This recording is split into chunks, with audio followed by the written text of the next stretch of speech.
welcome back to my channel. And guess what, y'all? It's Sunday. And if you're watching my channel, you know what today is. It's Sexy Sunday.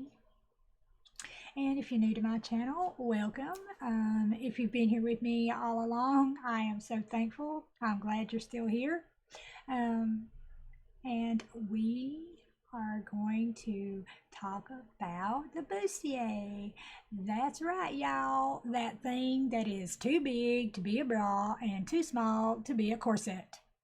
Well, the term bustier is based on the French word buster, and that just means bust. Originally, it was called a long brassiere in the 1950s because that's really all it was, a long bra that extended to the stomach. And the bustier, it is a form-fitting garment traditionally worn as lingerie. And you know, what a surprise, y'all. It developed out of the corset. And what it is a tight single piece that is sleeveless, that has a flexible boning and cups. Y'all, the primary purpose of the bustier is to push up the breast by tightening against the upper midriff and forcing the breast up while gently shaping the waist. Yeah. And I have one I was going to wear today, but it's rather cold in here, so I don't have it on, but I'm going to show it. See? And this is my favorite one, the Madonna, right? Well, anyway, this is my favorite one. And you can see the inside. It's got fasteners in the back. All right. And it is most often worn to make the breast appear fuller and give the wearer a more flattering silhouette. Now, I don't know about that, y'all. I have several bustiers and they don't make me look like I have a fuller breast. Hell, I just wanted a little cleavage and thought the bustier may give me that, but sadly, no. It doesn't. Either you got it or you ain't got it. End of story. Alright, and I do have another. The bustier and the corset share a lot of similar characteristics, like they both fit closely to the body, and they are both usually boned. Now, they both usually fasten with a eye and hook closure, and some of them are laced, and some of them have a strapless and non-strapless. This one has straps. And it's got a smaller hook and eye closure, but it's got hook and eye closure. This is the inside. I don't know if you can see the inside very good, but that's the inside. And it dips. See, it's got this angle, how it goes down, this angle down the side, and hooks in the back. And I think that angle is one of the things that gives it its shape. Maybe you can see it better on this one, the angle. See, it goes like an angle down. And it's got like, this one has got like elastic inside right there. It's stretchy. And y'all, I was going to put one of these on Sylvia back here, but I found that Sylvia is bigger than me and she can't wear my clothes. So the one she has on is mine, but it's a little more stretchier than this kind of thing. But so Sylvia can't wear my tighter fitting things. Now, the biggest difference between the corset and the bustier is really the intent of the garment. Now, the corset was intended to give a smooth line from the cinched in waist to the bust. Not to mention the corset was all one piece and made no accommodations for the bust. But the bustier, on the other hand, was intended to emphasize a lady's curves and to push the breasts up and together to create cleavage. I mean, I guess that's for those women who actually have large breasts already and already have cleavage without any help. Don't get me wrong, y'all. It does help. It does.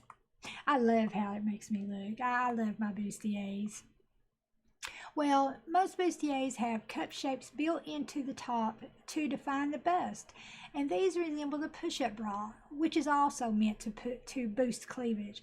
It is designed to shape the bust and show off the tummy. What was once a long line undergarment is in today's fashion known as the bustier. Now, let's go and find out where it all began. There is some proof that these garments were worn as a symbol of nobility for women with power since 2000 BC. But bustiers actually originated in the early 16th century. Then they were made from linen and referred to as stays, and were designed with and without straps. Now, between 1935 and 1945, nylon was incorporated into bustiers. And y'all know why that was? Because it made them easier to mass produce. Nobody wanted to sit down and stitch those by hand. It took forever.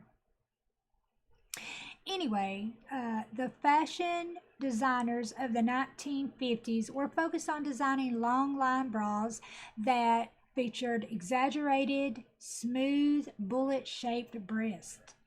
The bullet shape was created by conical stitching of the bra cups, and that just means stitching in a circle.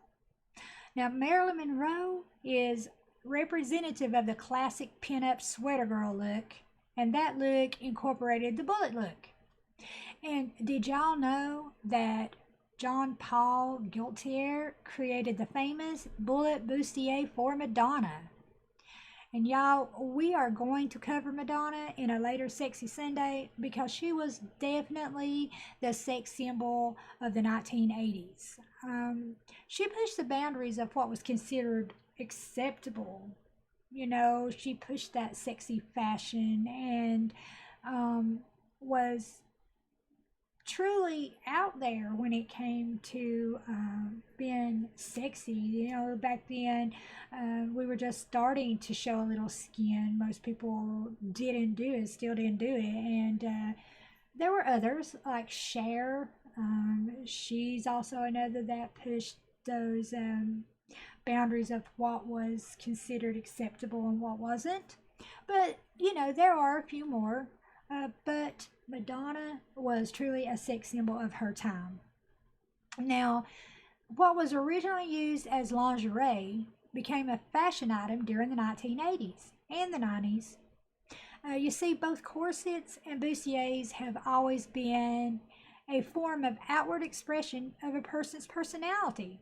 So during the 80s and 90s, bustiers were worn as outerwear instead of being hidden under clothes. And people still do this today. And the origins of this can be traced back to the trends of the 80s, though. Now, today, it is more often worn as a push-up bra or as a camisole. Also, today's bustiers are made with mesh panels instead of traditional boning. And bustiers, they're perfect for low-cut clothing and great for backless outfits. Since today's bustiers can be worn as upper outerwear, it is most likely to be worn with a blazer. Y'all, I wear mine with jeans and leather pants and skirts and whatever I feel like wearing them with, and I don't bother covering them up with a blazer. But let's not forget that today you can get many different types of bustiers. For example, if you wanted to wear a backless dress, then choose a strapless bustier. There are also versions made just for the bedroom. You know, there are see-through versions and even cupless versions. But no matter what version you choose, I'm certain you're going to fall in love with the bustier. I have several. And the only real problem I have with them is that when I wear one, I have to remove my belly button ring because the bustier comes just to the top of the belly button and catches the top of my belly button ring. So be careful of that. If you're going to wear a bustier and you've got that belly button ring, be very careful. Like I say, I have to remove mine. because I love my belly button ring and I sure don't want it, torn out or anything like that. Now, bustiers are truly, truly a must have for any of the sexy women or men, whichever, whichever you are. No judgment. I've seen men wear them. Um, and if you want to wear them and look sexy, hey, that's your choice. You do what makes you feel good. But either way, bustiers go perfect with jeans and what we're going to talk about next week.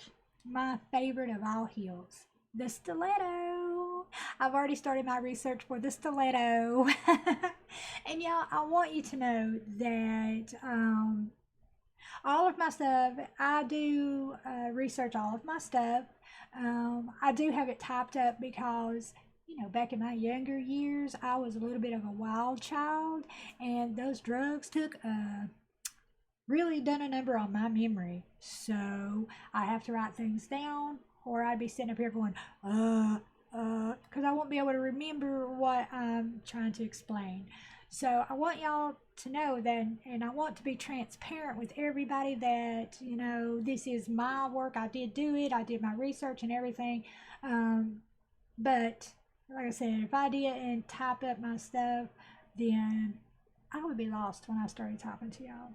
And there are a lot of people out there who spent their younger years doing things that they may not feel comfortable about talking to anyone else with, or they're not proud of, you know.